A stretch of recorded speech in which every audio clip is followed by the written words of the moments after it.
Bonjour à tous, j'espère que vous allez bien, que votre semaine s'est bien passée. Et je voudrais qu'on prenne ce chant sans plus tarder. Je viens dans ta maison, je viens dans ta maison te rencontrer. La maison du Seigneur, c'est nous sommes la maison du Seigneur. Et il habite dans notre cœur. Et ce n'est pas qu'un bâtiment comme on a pu le voir au début de cette session en vidéo. Ce n'est pas un bâtiment, c'est toutes les personnes qui constituent l'église. Alors on veut dire, je viens dans ta maison, je veux te rencontrer. Tel que je suis, m'abandonner.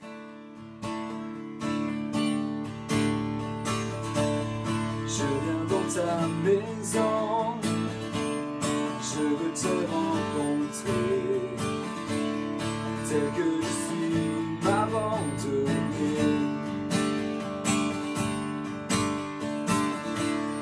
Alors que nous chantons, ton esprit me remplit. Mon âme est libérée.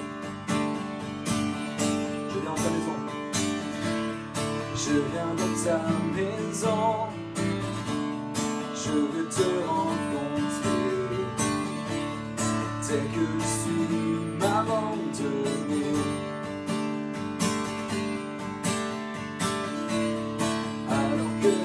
Chantons, ton esprit me remplit,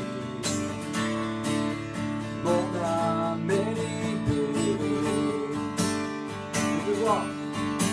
Je te vois, je t'entends près de moi, tu es là, viens et souffle sur moi.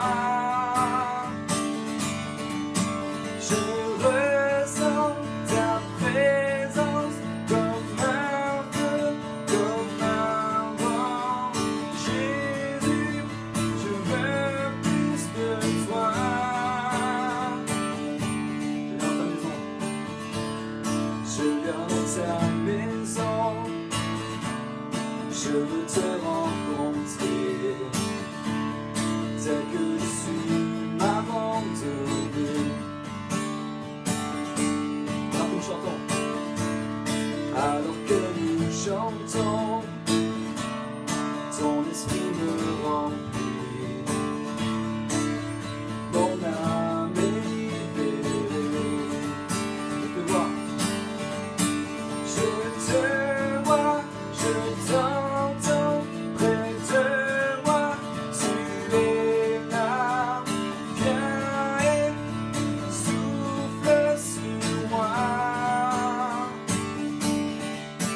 Je ressens ta présence comme un feu, comme un vent.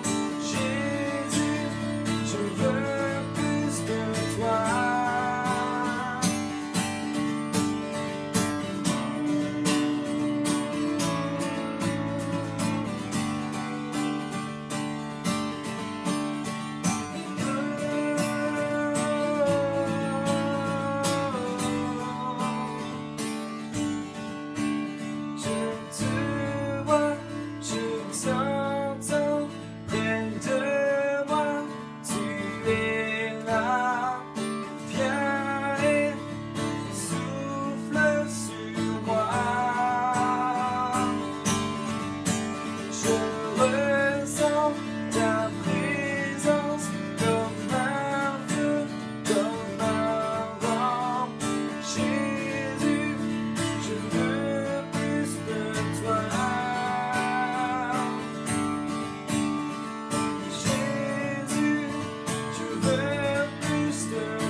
Père, notre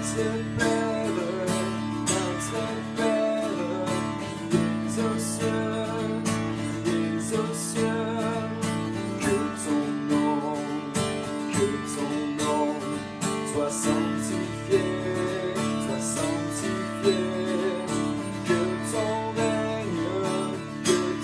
règne vienne, ta volonté soit faite sur la terre comme au ciel.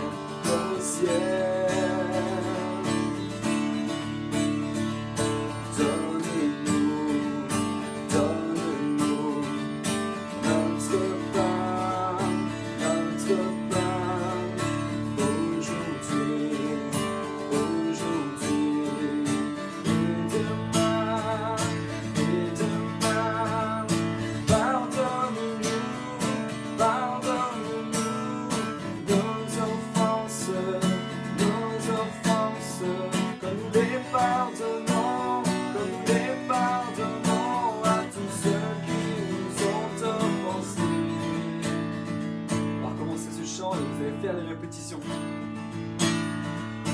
Notre Père qui es aux cieux, que ton nom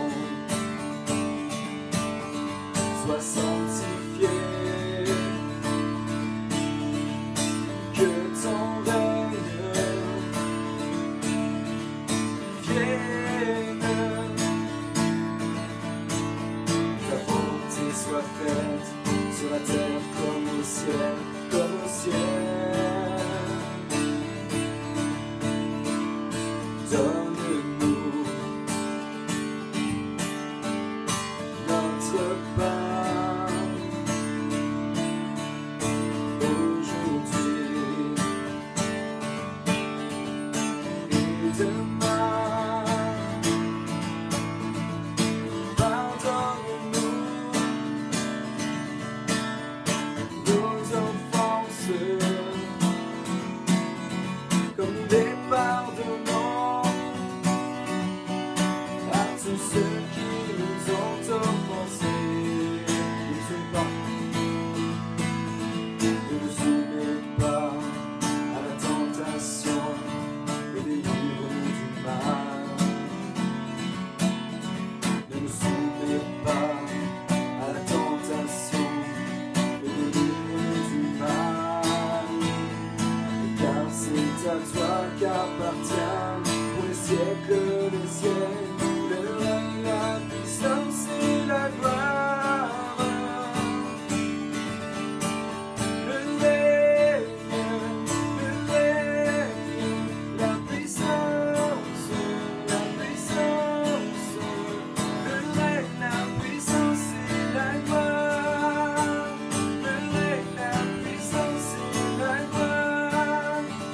Le règne, la puissance et la gloire. Amen. Notre Père, notre Père, notre Père, qui es aux cieux, qui es aux cieux, que ton nom soit sanctifié, que ton règne vienne, que ta volonté soit faite sur la terre comme au ciel, comme au ciel. Donne-nous notre pain aujourd'hui et demain. Pardonne-nous nos offenses, comme nous les pardonnons, à tous ceux qui nous ont offensés. Ne nous soumets pas à la tentation, mais délivre-nous du mal. Ne nous soumets pas à la tentation, mais délivre-nous du mal. Car c'est à toi qu'appartient au siècle des siècles le règne, la puissance et la gloire. Le règne, la puissance, le règne, la puissance et la gloire. Le règne, la puissance et la gloire. Le règne, la puissance et la gloire. Amen.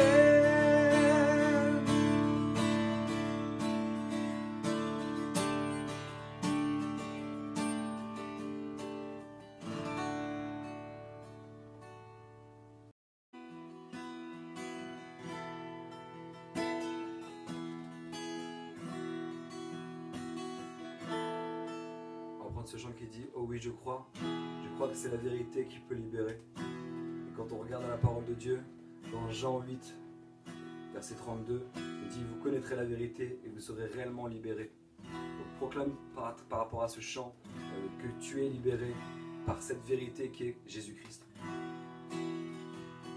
Oh oui, je crois, oh oui, je crois, oh oui, je crois, oh oui, je crois. Je crois que c'est la vérité qui peut libérer. Oh oui, je crois, oh oui, je crois, oh oui, je crois, oh oui, je crois. Car tout ce qu'il a promis est pour nous aujourd'hui.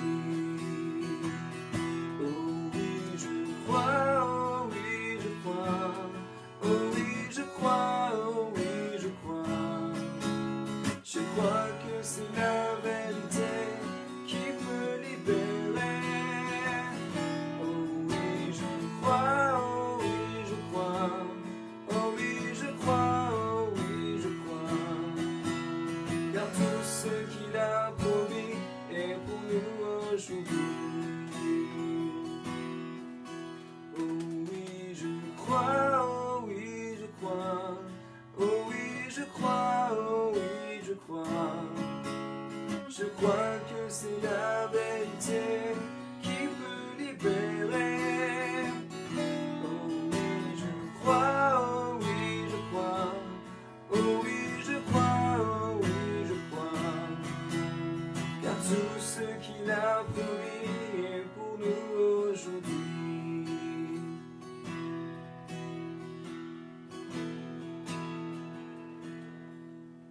Oui, je te célèbre et je me prosterne. Je veux proclamer ta majesté.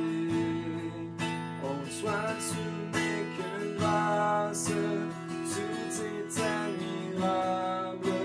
Dieu, tu es si bon et grand pour moi. Je te célèbre. Je te célèbre et je me prosterne.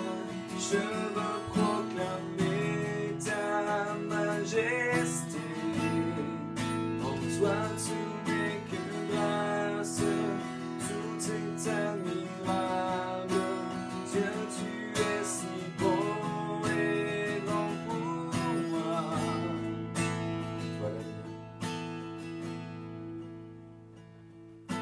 Sois la lumière qui a vu nos ténèbres. Ouvre mes yeux, je veux voir. Grâce et bonté que mon cœur adore. Mon âme aspire après toi. Oui, je te célèbre. Je te célèbre et je me prosterne. Je veux proclamer ta majesté. En toi tu n'es que grâce, tout est admirable. Dieu, tu es si bon et grand pour moi.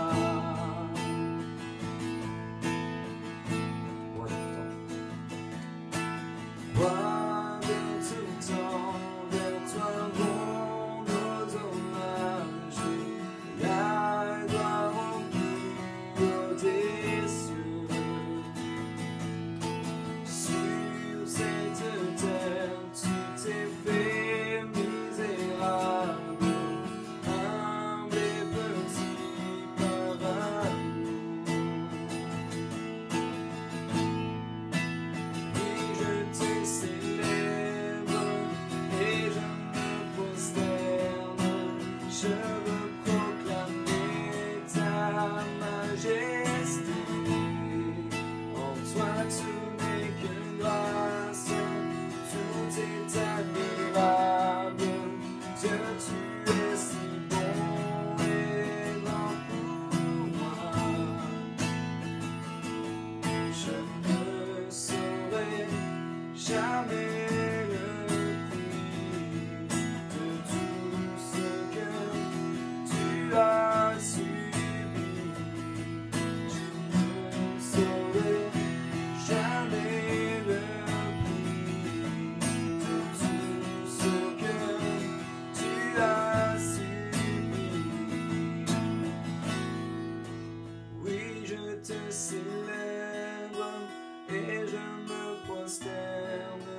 Je veux proclamer ta majesté.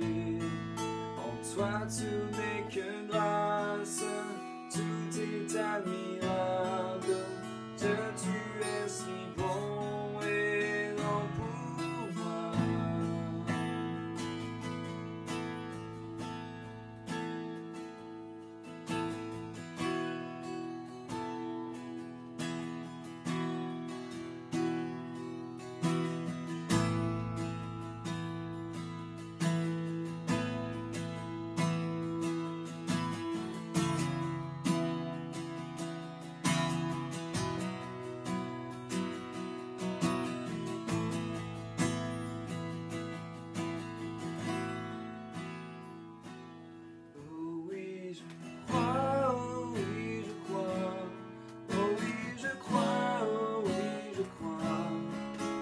Je crois que c'est la vérité qui peut libérer.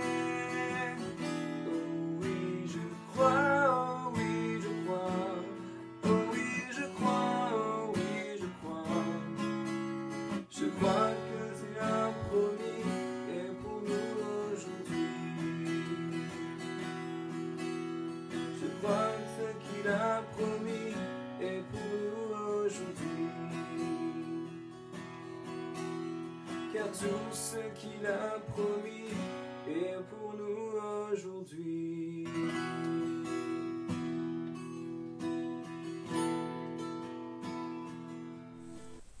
Bonjour à tous. En tout cas, j'espère vraiment que vous allez bien, très bien.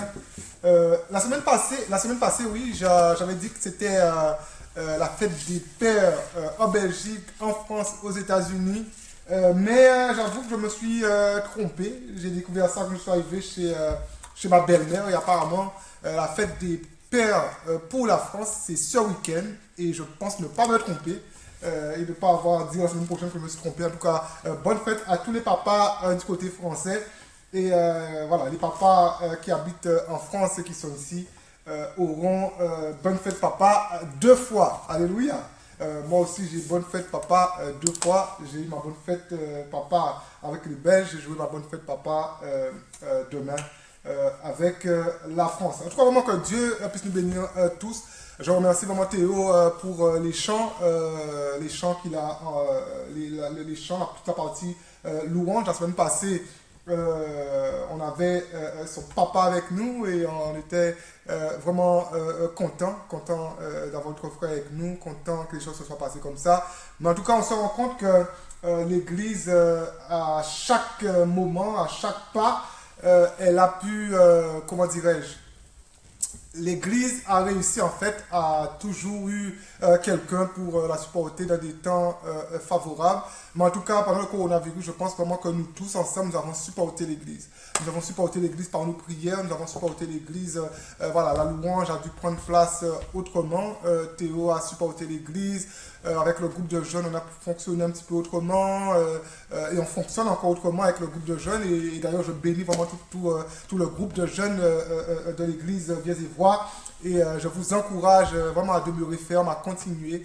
Et comme je le dis souvent, je sais que vraiment il y en a quelques, voilà, j'ai eu des échos, peut-être qu'il y en a qui ne parlent pas, mais je sais vraiment qu'il y a tout un groupe qui, voilà, vous travaillez vos dons, vous travaillez ce que Dieu a mis sous vos cœurs, voilà, ça se fait peut-être un peu en silence, mais voilà, mais je vous encourage vraiment à continuer, et c'est toujours intéressant de voir les dons continuer. Oui, je l'avais dit tout à l'heure, Théo et Pascal étaient avec nous la semaine passée. On était content de voir le père Théo, on était content de passer ce temps de louange avec Pascal.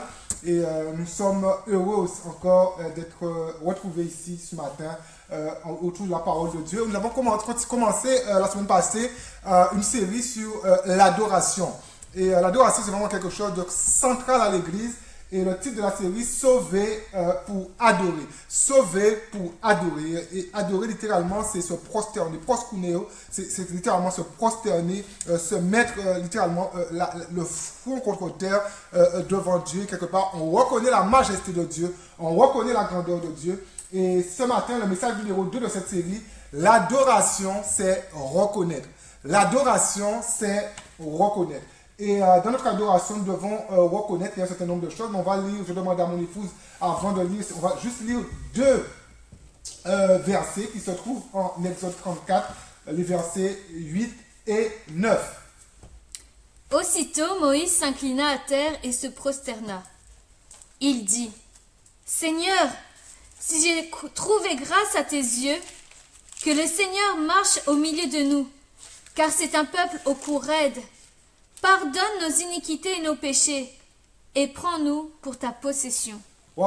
En tout cas, vraiment que Dieu bénisse sa parole ce matin. La parole de Dieu, elle est vivante. La parole de Dieu, elle est efficace. La parole de Dieu nous fait du bien. La parole de Dieu nous fortifie. La parole de Dieu nous restaure. La parole de Dieu ranime en nous son esprit, rend vivant l'esprit, nous remplit, nous fait vivre la plénitude de Dieu. Et l'idée de ce message de ce matin, c'est que nous réalisions que pour être un adorateur de l'Éternel, nous devons avoir la faculté de reconnaître. La faculté de reconnaître, ça veut dire la faculté de voir. Reconnaître la grandeur de Dieu, reconnaître combien Dieu est grand, reconnaître qui est Dieu, mais aussi reconnaître de notre côté que nous sommes tellement petits, que nous sommes tellement bas devant Dieu. Et c'est parce que nous sommes tellement petits, tellement bas devant Dieu, que nous venons devant Dieu dans un esprit d'adoration et nous nous prosternons devant Dieu et nous reconnaissons sa grandeur, nous reconnaissons sa majesté, nous reconnaissons vraiment sa sainteté. L'adoration qui reconnaît est l'adoration qui nous fait progresser, qui installe une atmosphère de croissance. Et je crois que quand un chrétien adore, vit, installe ce climat d'adoration dans sa vie spirituelle, ce chrétien ne peut faire que grandir, croître. Ce chrétien, en fait, ne peut que trouver sa place dans le champ de Dieu, trouver sa place dans l'église, trouver sa place dans le service divin, parce qu'il y a un cœur d'adoration. Vous savez, plus que je reconnais que je suis faible devant Dieu, plus je constate que la grâce de Dieu m'accompagne dans tout ce que je fais. Et j'ai besoin de reconnaître que je suis faible devant Dieu. J'ai besoin de reconnaître que je suis petit, afin de pouvoir faire confiance à la grâce de Dieu tous les jours de ma vie. Le faible ne peut dire qu'il est fort que s'il reconnaît qu'il est faible. Vous connaissez tout ce texte, que le faible dise je suis fort, mais le faible ne peut dire qu'il est fort que s'il reconnaît qu'il est faible. Mais le texte dit aussi que le pauvre dit je suis riche, et le pauvre ne peut dire qu'il est riche que s'il reconnaît qu'il est pauvre. Et on doit reconnaître les choses. Ne laissons jamais, frères et sœurs, l'orgueil, une forme d'orgueil spirituel, nous faire croire que nous sommes ce que nous ne sommes pas. Et parfois, il y a une espèce d'orgueil spirituel qui voile tout, qui nous fait croire que nous sommes ce que nous ne sommes pas, qui nous fait croire que nous sommes déjà arrivés, qui nous fait croire qu'on a déjà une forme de perfection et tout. Et parfois, en fait, souvent, on se rend compte dans l'église que pour certaines personnes-là, quand ces gens-là, en fait, échouent et que ça devient public, parce qu'on échoue tous, hein, c'est juste que les choses ne sont pas rendues publiques, les choses ne sont pas publiques, vous pouvez dire Amen derrière vos écrans, mais certaines personnes quand on croit, en fait, qu'on est tellement pur, tellement saint, on est tellement arrivé, et quand il arrive en fait qu'il y ait quelque chose, on se rend compte que la chute est tellement basse. N'ayez pas peur de reconnaître qui vous êtes, mais avec ça, n'ayez pas peur aussi de reconnaître qui Dieu est. Un équilibre. Par contre, n'ayons pas à côté peur de confesser de nos bouches, même si les autres nous prennent pour des orgueilleux, ce que nous sommes en Jésus. Et ça, en fait, ce n'est pas une contradiction que j'ai formulée, c'est vraiment un équilibre. Je suis faible, mais en même temps, je suis fort en Jésus. Je pêche, mais en même temps, en Jésus, je suis saint. Moi qui me tiens devant vous, c'est pas sous ma sainteté que je le dis, mais sous la sainteté de Christ, je peux dire que je suis saint. Sous la sainteté de Christ, je peux dire ce matin, je suis sans péché. Sous la sainteté de Christ, sous la pureté de Christ, je peux dire que je suis pur, je suis sans tache, je suis sans ride et je suis prêt à partir pour l'éternité avec Dieu parce que je suis pur et sans tache. Reconnaître ce que nous sommes en Jésus-Christ. Pas une contradiction, mais quelque part trouver un équilibre à notre foi. Et mon premier point de ce matin, reconnaître que Dieu me dépasse. C'est tellement important de reconnaître que Dieu me dépasse. C'est tellement important de reconnaître que Dieu est plus grand que moi. C'est tellement important de reconnaître que Dieu transcende en fait tout ce que je peux toucher ici-bas, tout ce que je peux voir ici-bas, tout ce que je peux ressentir ici-bas. Dieu transcende tout ça. Si j'ai trouvé grâce à tes yeux, reconnaître que Dieu me dépasse. Moïse dira, oh Seigneur, si j'ai trouvé grâce à tes yeux. Et quand je suis devant toi, Seigneur, je prends conscience que tu es bien plus élevé que moi. Je prends conscience que je suis tellement, et finalement, je suis tellement imparfait. Alors Seigneur, si j'ai trouvé grâce à tes yeux, Pas quelque chose, j'ai trouvé. Mais il y a comme peut-être un manque d'assurance, mais en même temps, l'assurance est là. Mais Seigneur, si j'ai trouvé, je prends conscience de qui je suis. Je prends conscience de comment je vis. Et Seigneur, si j'ai trouvé, grâce à tes yeux. Et c'est tellement, ce texte en fait, c'est juste en fait que, c'est après en fait que Moïse soit descendu de la montagne, il se rend compte que le peuple a fait un veau d'or pour prendre la place de Dieu, je reviendrai dessus, et là, Moïse en discussion avec Dieu, il va encore remonter sur la montagne, plaider pour le peuple, si j'ai trouvé grâce à tes yeux. Ici, Moïse garde une place pour qu'il se remette en question devant Dieu. Car il sait que Dieu le dépasse en toutes choses. Il reconnaît que Dieu est plus grand que lui. Et là, Moïse, subitement, il se remet en question. Il y a un cœur qui est là. Oh Seigneur, si j'ai trouvé grâce à tes yeux. Oh Seigneur, si tu peux juste me toucher. Si tu peux juste me parler. Si tu peux juste me donner la place que j'avais. Ici, Moïse garde une place pour cette remise en question. Moïse, quand on lit le texte, il se prosterne devant l'Éternel. Je ne peux me prosterner devant quelqu'un pour l'adorer que si je suis convaincu que cette personne est plus grand que moi. Et là, Moïse, en fait, va réaliser que Dieu est plus grand que lui. Moïse va réaliser, en fait, que Dieu est plus élevé que lui. Moïse va réaliser que Dieu est celui dans sa toute puissance qu'il a besoin. L'adoration, c'est reconnaître Dieu dans toute sa grandeur. Et souvent, on vit une vie chrétienne où Dieu est tellement petit pour nous. Mais l'adoration, en fait, c'est reconnaître Dieu dans toute sa grandeur. L'adoration, plus j'adore, plus je découvre que Dieu est grand. Plus Dieu s'amplifie dans ma vie. Je vais vous livrer quelque chose me concernant qui n'est pas d'ailleurs un secret. Mais en tout cas, plus j'entretiens mon cœur dans l'adoration, plus je deviens conscient que Dieu me dépasse. Plus je deviens conscient que Dieu est grand. Et je réalise tous les jours de ma vie, j'ai besoin d'être conscient que Dieu me dépasse. J'ai besoin d'être conscient que Dieu est grand. Et c'est de l'adoration, en fait, que je découvre, en fait, que Dieu est grand.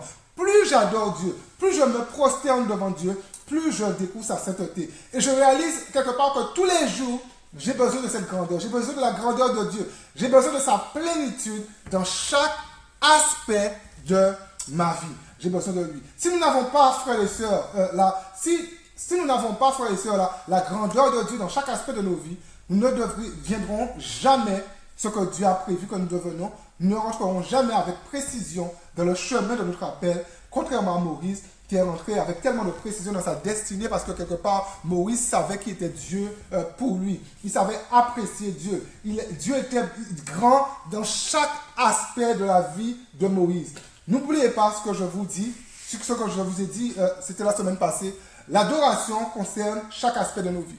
Et l'adoration, en fait, c'est pas quelque chose, et je l'avais dit à l'église, c'est pas quelque chose que je viens faire le dimanche. Et ensuite, je pars. L'adoration, en fait, c'est pas quelque chose que je mets une petite bonne musicale à la maison, même si c'est des chrétiens, je mets quelque chose, et là, je suis dans l'adoration. L'adoration, c'est pas, je viens à l'église et avec les vibrations de la musique, avec toutes les sensations que me procurent les chants, je suis dans l'adoration. L'adoration, c'est pas une sensation. L'adoration, c'est ce que je vis. L'adoration, c'est ma vie. L'adoration, c'est tous les jours. Chaque aspect de nos vies, et nous allons le voir petit à petit, doivent être touchés par l'adoration.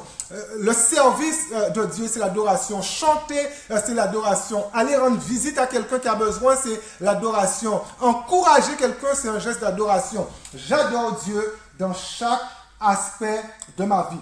L'adoration, ce n'est pas à l'église seulement, mais l'adoration, c'est partout. Ça veut dire quoi? Quand nous intégrons que Dieu doit être adoré dans chaque aspect de nos vies, alors Dieu devient grand dans tous les aspects de nos vies, mais aussi à chaque moment de nos vies. Et c'est ça on a besoin de vivre. Et je crois que quelque part, c'est ça la Pentecôte.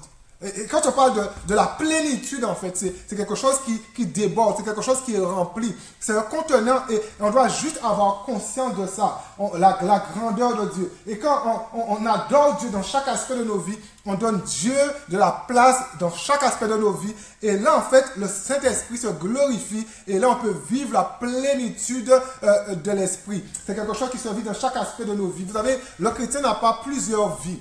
Le chrétien n'a pas de plusieurs vies ici-bas. On a une seule vie ici-bas. Et cette vie, c'est une vie d'adoration. On n'a pas de deuxième vie. On n'a pas de deuxième... Mais c'est une seule vie. Et là, et à partir de ce moment-là, nous vivons dans l'attente de voir des choses qui nous dépassent, le surnaturel de Dieu nous étonner, peu importe là où nous nous trouvons. Parce que quelque part, la plénitude de Dieu est avec nous. Donc, on s'attend toujours à Dieu. Il y a toujours quelque chose qui se passe parce que la plénitude est là. L'adoration est là. Je reconnais que Dieu est là dans chaque aspect de ma vie. Je reconnais que, voilà, il n'y a pas un aspect que j'essaie de cacher à Dieu. Mais l'adoration est là dans chaque aspect de ma vie. Mais plus encore, comme Moïse dit à Dieu, si j'ai trouvé grâce à tes yeux, Moïse confirme que probablement Dieu est pour lui ce qui n'est pas pour les autres qui l'ont rejeté. Et quelque part, il intègre ça. Dieu n'est pas pour moi ce qu'il est pour les autres qui ont rejeté Dieu. Et ici, il y a quelque chose que nous devons assimiler, même si la foi ne se vit pas ensemble, même si la foi, pardon, se vit ensemble, et ça, il faut l'assimiler, même si la foi se vit ensemble, elle est en même temps individuelle.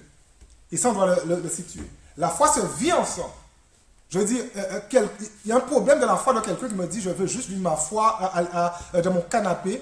Aujourd'hui, bon, on a commencé maintenant, mais aujourd'hui, il y a toute espèce de culte en ligne, des réunions qui viennent en ligne à la maison. Et je veux juste vivre ma communion fraternelle à la maison, dans mon canapé, avec ma petite jatte de café pour les bourrins, ma tasse de café pour ceux qui ne comprennent pas. Et là, ça me suffit. Non, ça, c'est pas la foi. La foi, c'est quelque chose on le vit ensemble, c'est quelque chose de commun. Mais la foi, elle est en même temps individuelle. Chacun doit se dire, même avec les faiblesses qui sont parfois présentes, je vis ma vie chrétienne, non pas pour faire plaisir au pasteur, non pas pour faire plaisir à maman, à papa, non pas pour faire plaisir à celui qui m'a conduit à Jésus, mais plutôt je vis ma vie chrétienne parce que j'ai fait une rencontre personnelle avec Jésus. C'est pour ça que nous vivons notre vie chrétienne. C'est pour ça que nous venons à l'église. C'est pour ça que nous sommes capables de nous lever le dimanche matin et venir à l'église. C'est pour ça que nous sommes capables, quand c'est possible, de prendre 1h30 le mardi soir pour venir aux réunions de prière. Bon, là, on n'a pas commencé encore depuis le confinement, mais parce que je vis quelque chose avec Jésus. Enfin, si je ne vis rien avec Jésus, je ne vois pas pourquoi je dois me réveiller le dimanche matin, me préparer et venir à l'église. Je vis rien avec Jésus, pourquoi ? Les autres dorment, les autres se reposent, les autres profitent de leur dimanche. Pourquoi je dois me lever? Parce que je sais que je vis quelque chose avec Jésus. Parce qu'il y a quelque chose d'authentique. Parce qu'il y a quelque chose de grand qui se passe. Je crois que quelque part, quand nous vivons dans une totale dépendance de Dieu, reconnaissant que Dieu nous dépasse, tout comme Moïse, nous ne pouvons que compter sur la grâce de Dieu. Oh, si j'ai trouvé grâce à tes yeux, Moïse dira. Je crois quelque part que Moïse sait qu'il n'a rien fait qui a déplu à Dieu. Il le sait quelque part, mais à la fois, face à la grandeur de Dieu, il reconnaît que sa justice à lui n'est peut-être pas la meilleure, n'est peut-être pas meilleure que ceux qui ont conçu le veau d'or pour remplacer Dieu. Et quelque part, c'est un peu ça, en fait.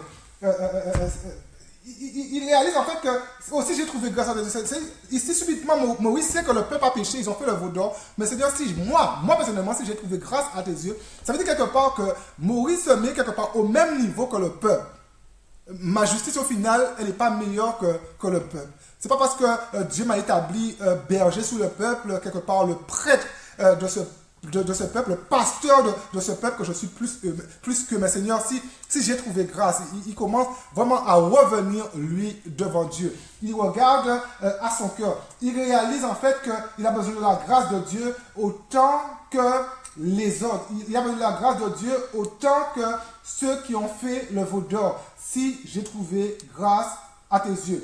Et en ce moment, mes prédications sont souvent quelque part connectées à ce genre de discours.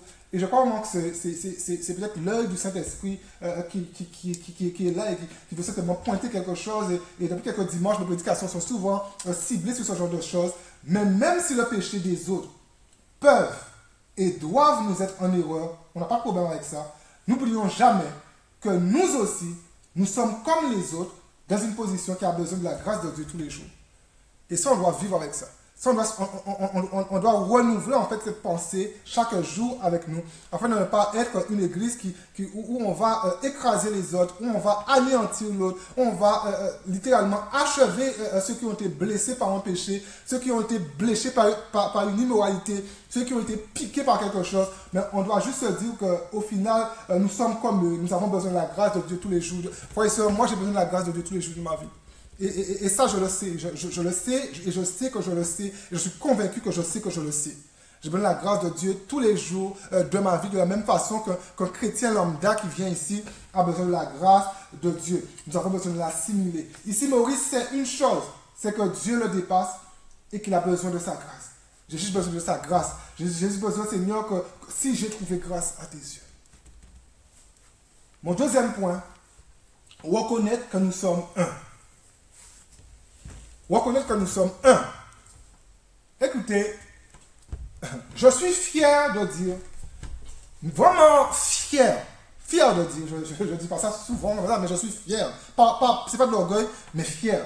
Et je suis fier de dire ce matin que s'il y a quelque chose que j'ai compris et qui me permet de continuer d'aimer les gens, tout comme Jésus, au-delà de leurs actions, les aimait à son époque, au-delà de ce qu'ils sont, les aimait. S'il y a une chose qui m'aide à garder espoir pour les autres, peu importe leurs erreurs, c'est bien le cœur que Maurice témoigne dans ce texte de référence.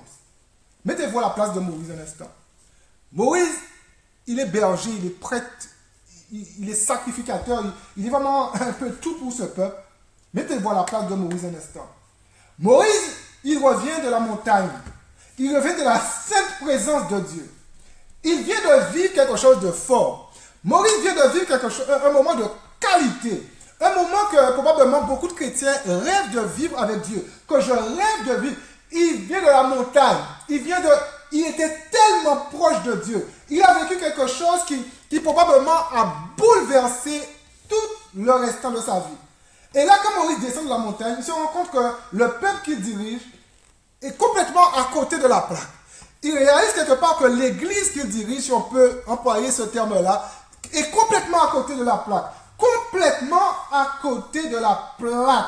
Voyant qu'il tardait à descendre de la montagne, cette église, ce peuple, a fait comme une représentation de Dieu. Ils ont fait le veau d'or, une représentation. Parce qu'ils voulaient voir Dieu, avoir Dieu avec eux. Une représentation de Dieu. Et ça part peut-être de bons sentiments. Il ne faut pas dire que ça part de mauvais sentiments. Ça part peut-être de bons sentiments de la part du peuple. Mais la source de leur démarche était sans doute que le peuple, malheureusement, ne connaissait pas Dieu comme Maurice connaissait Dieu. Et étant donné que le peuple ne connaissait pas Dieu comme Maurice connaissait Dieu, il voulait en fait matérialiser Dieu pour concrétiser cette relation. Une chose est certaine, c'est que Dieu n'a pas apprécié leur choix. Et alors que Maurice, il va monter, et Maurice non plus n'a pas accepté leur choix d'ailleurs, mais alors que Maurice, il monte à nouveau sur la montagne, dans la présence de Dieu, il va dire la chose suivante. Oh Seigneur, pardonne, lisez le texte, hein, pardonne nos iniquités et nos fautes. Pardonne nos iniquités et nos péchés. Seigneur, pardonne-nous juste. Et là, il n'était pas là, il est fâché, le peuple, mais Seigneur, pardonne-nous juste. N'oubliez pas que je dis reconnaître que nous sommes un. Pardonne-nous. Alors qu'il est prosterné là devant Dieu, alors que Moïse il est en adoration devant Dieu, pardonne nos iniquités, pardonne nos fautes, pardonne nos péchés, pardonne ce qu'on t'a fait. Et en ce moment, je ne sais pas pourquoi, je vais toujours dans cette direction, mais le Saint-Esprit le sait, il veut pointer quelque chose. Frère et sœur, le défaut parfois de l'Église, c'est que les chrétiens ne se sentent pas concernés par le péché de l'autre. Les chrétiens ne se sentent pas concernés par les faiblesses des autres. Moïse s'est senti concerné. Moïse n'a pas dit, oh papa, pardonne leurs péchés. Tu as vu comment ils sont mauvais. Tu as vu comment ils m'ont fait pleurer quand je suis descendu de la montagne. Tu vois comment ils ont maltraité ton nom. Depuis que tu m'as appelé, je suis fidèle. Seigneur, pardonne-les. Non, Moïse va dire, Seigneur, pardonne nos péchés. Non pas pardonne-les, mais Seigneur, pardonne nos péchés. Seigneur, je m'inclus à ce peuple. Ce peuple, Seigneur, qui t'a méprisé. Ce peuple, Seigneur, qui t'a mis de côté. Ce peuple, Seigneur, qui a fait ce veau d'or. Ce peuple complètement idolâtre. Je m'unis à eux. Seigneur, pardonne nos péchés. Pardonne nos iniquités. Pardonne-nous ensemble. Et parfois, et parce qu'on n'est pas concerné, quand le péché de l'autre est mis en lumière, parce que beaucoup de péchés se font dans l'église, mais c'est juste que ce n'est pas mis en lumière. Arrêtez de jouer à l'hypocrite. Il y a beaucoup de péchés dans l'église, c'est juste que les choses ne sont pas mises en lumière. Pourquoi Dieu met pour certains en lumière et Dieu ne mettra jamais pour certains en lumière, je ne sais pas. Mais péchant par lumière, nous sommes tous quelque part sous la même grâce, tout en se disant que nous voulons nous éloigner du péché. Et parce qu'on n'est pas concerné, quand le péché de l'autre est mis en lumière, on rejette l'autre. On veut mettre l'autre de côté.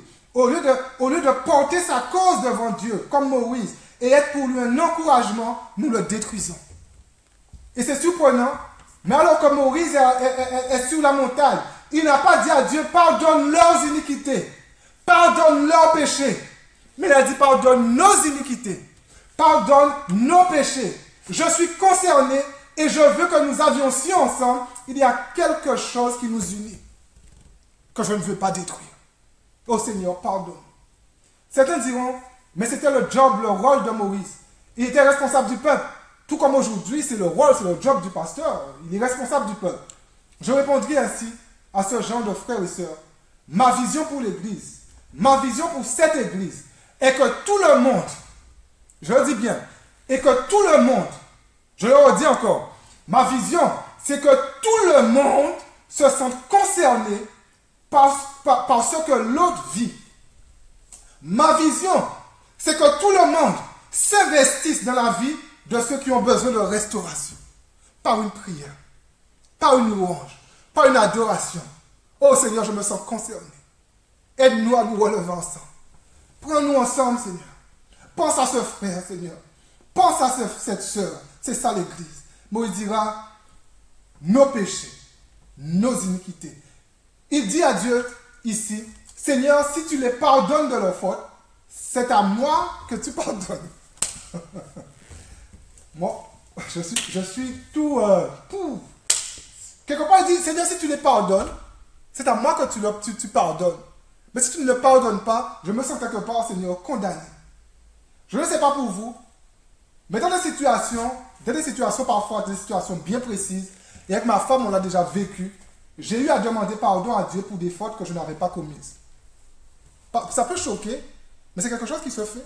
J'ai eu à demander pardon à Dieu pour des situations que je n'avais pas commises. Pourquoi? Parce que les fautes étaient tellement liées à mon âme. Les fautes étaient tellement liées à mon ministère. Les fautes étaient tellement liées à ma famille. Les fautes étaient tellement liées à quelqu'un que je voulais aider, que je voulais que cette personne s'en sorte. Et parfois, nous avons besoin de demander pardon, frères et sœurs, pour des choses que nous n'avons pas commises. Ça c'est quelque chose d'étrange. Pour une situation que nous n'avons pas commise. Pour un héritage que nous n'avons pas commis. Pour quelque chose qui est resté, qui nous embarrasse, et nous avons besoin parfois de demander pardon.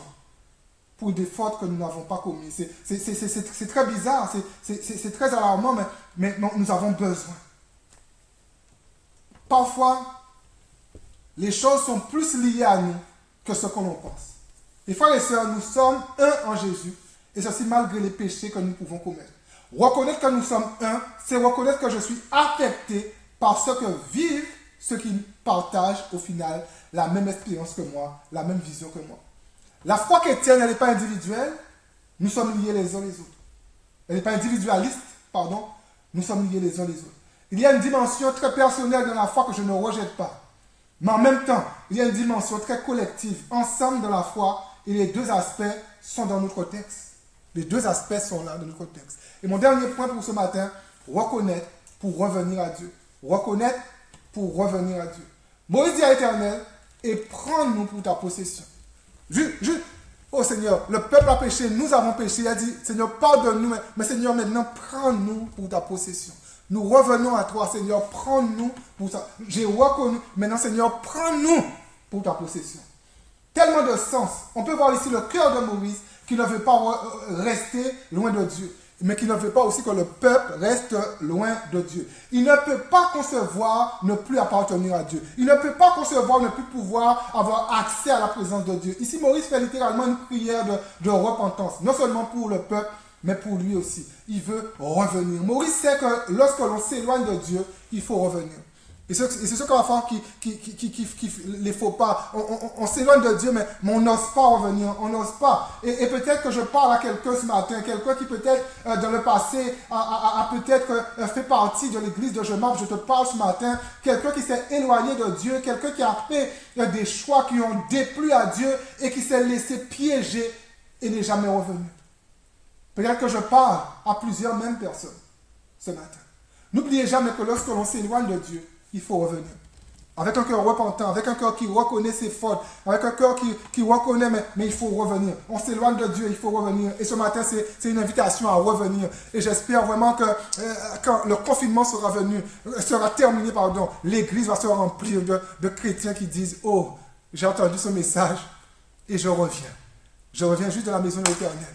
Je reconnais que Dieu est capable de me pardonner. Je reconnais que mes fautes ne sont pas trop grandes pour Dieu. Et je reviens. Et je reviens dans cette présence. Et je reviens avec mes frères et sœurs. Et je reviens. Il y a une possibilité pour vous de revenir. Une possibilité de vous repentir. Une possibilité de suivre cet exemple merveilleux de Moïse. Et si Moïse a ce désir de revenir, c'est parce que Moïse, il reconnaît qu'il y a une rupture. Il reconnaît que le peuple a manqué la cible. Il reconnaît que le peuple a péché contre Dieu. Vous savez, j'ai beaucoup posé des questions, prié Dieu, exploré des textes. Quand j'ai posé des questions à des pasteurs, parfois à des enseignants, j'ai exploré des textes bibliques concernant ce fameux péché impardonnable contre le Saint-Esprit. Et je veux parler un instant de cela. Et tellement de choses sont dites. Et tellement de choses sont dites sur ce texte et qui parfois ne correspondent pas au regard de grâce de Dieu sur ses enfants. Peut-être qu'il y a quelqu'un qui dit, mais Dieu ne va jamais me pardonner. J'ai franchi un cap, j'ai franchi une ligne, j'ai franchi une frontière qui me rend impardonnable devant Dieu.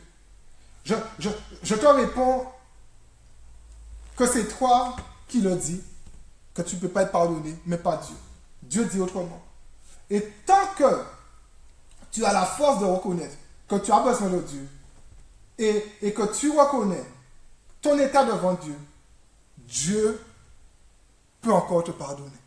C'est juste, j'ai encore la force, j'ai encore un souffle pour dire Seigneur, pardonne-moi. J'ai encore un souffle pour dire Seigneur, je reconnais, je me suis éloigné de toi, je t'ai rejeté, j'ai encore ce souffle.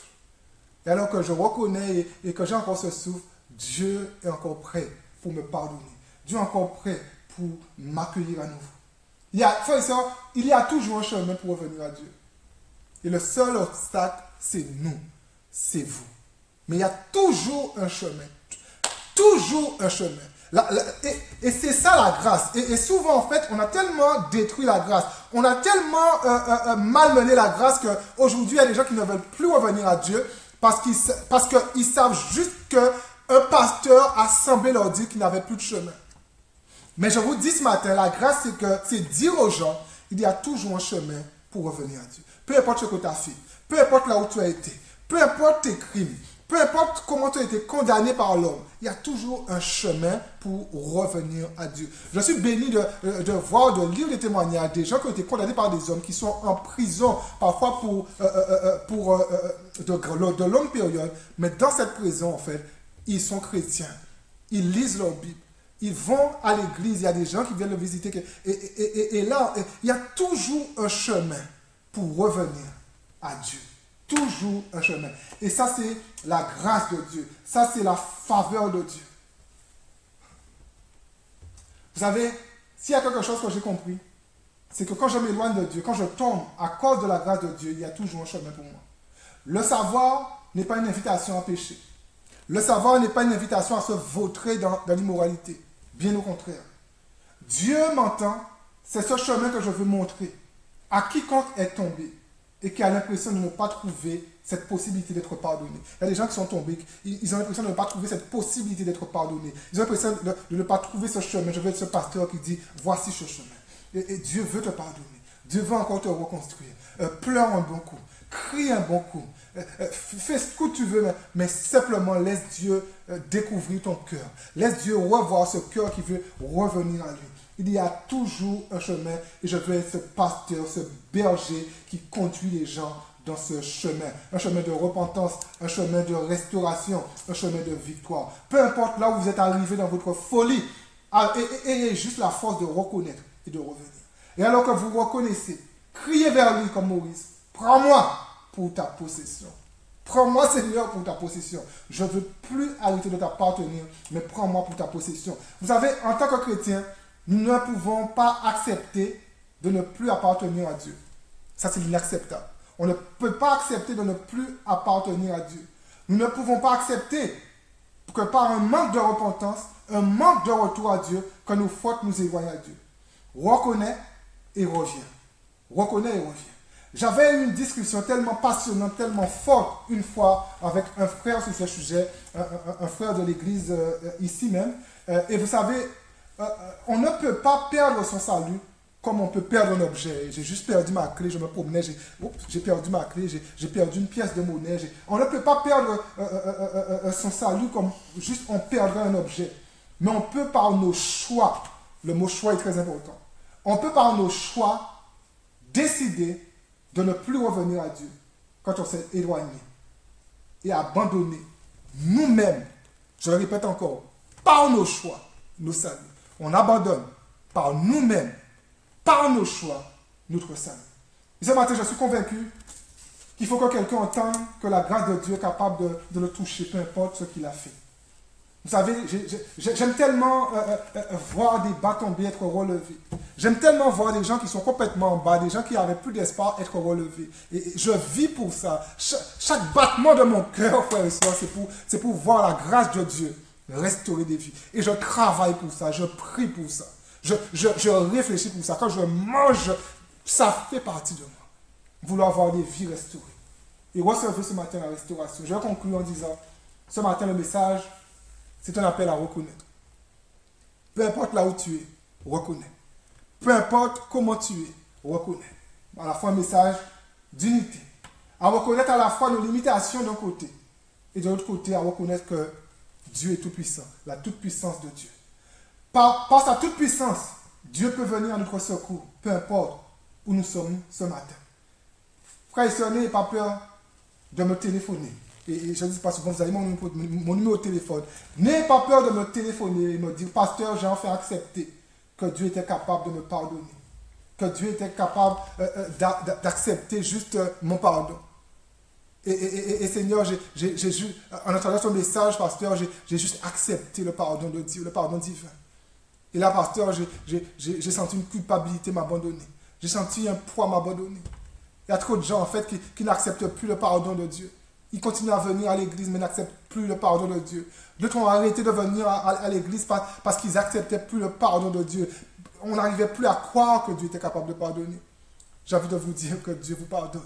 Ouvrez vos cœurs, reconnaissez et revenez. Alléluia, prions un instant. Seigneur Dieu de grâce, de miséricorde, je bénis ton nom. Merci Seigneur pour ta fidélité. Merci pour ce que tu as été, Seigneur, pour ce peuple. Un peuple, Seigneur, au cou raide, Seigneur, comme Moïse disait. Mais un peuple, Seigneur, que Moïse n'a pas abandonné.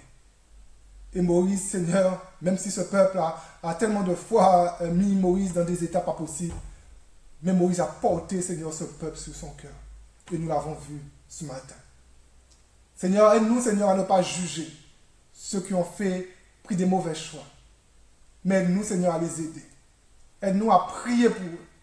Seigneur, je te prie, Seigneur, pour un frère, pour une soeur, pour un jeune, pour une jeune, un moins jeune, une moins jeune, qui s'est comme mis à part de la présence de Dieu, qui dit, je ne peux plus revenir, ce n'est plus pour moi, tu ne pourras plus me pardonner, tu ne veux plus de moi. Que vraiment ton Saint-Esprit, Seigneur, puisse saisir cette personne, que ton Saint-Esprit puisse saisir ces personnes et les ramener, et les pousser, Seigneur, à demander simplement pardon, mais alors qu'ils vont demander pardon, à recevoir, Seigneur, ce pardon. Seigneur, au nom de Jésus, je veux chasser au nom de Jésus, Seigneur, toute culpabilité qui sont dans les cœurs. Parfois, Seigneur, des messages, Seigneur, tellement erronés, emprisonner des chrétiens dans la culpabilité. Et des chrétiens qui vivent et qui sont rongés, qui sont rognés jusqu'aux os par la culpabilité. Au nom de Jésus, je prends autorité et je chasse toute culpabilité au nom de Jésus. Parce que ta parole nous dit que si Christ nous a franchis, nous sommes réellement libres. Seigneur, libère ton peuple ce matin. Libère, Seigneur, ton église ce matin. Libère, Seigneur, nos cœurs ce matin. Libère, Seigneur, nos émotions ce matin. Libère nos sentiments ce matin. Mais que chaque aspect de nos vies soient touchés, Seigneur, par ta grâce, par ta faveur. Et en retour, Seigneur, nous voulons tout te donner et t'adorer, Seigneur, avec chaque aspect de nos vies. Que ton nom soit loué, béni, au nom puissant de Jésus, nous t'avons prié. Et pour ta seule et unique gloire, Amen, Amen, Amen. Alléluia. La parole de Dieu, elle est vraiment bonne. C'est une parole qui m'a vraiment fait du bien par la grâce de Dieu. J'espère vraiment que cette parole sera libérateur pour beaucoup. Et cette parole sera vraiment un déclencheur pour d'autres. Mais en tout cas, vraiment que Dieu vous bénisse. En tout cas, voilà, que Dieu vous bénisse et à mardi prochain. Que Dieu vous bénisse et à bientôt. Et à bientôt. Que Dieu vous bénisse.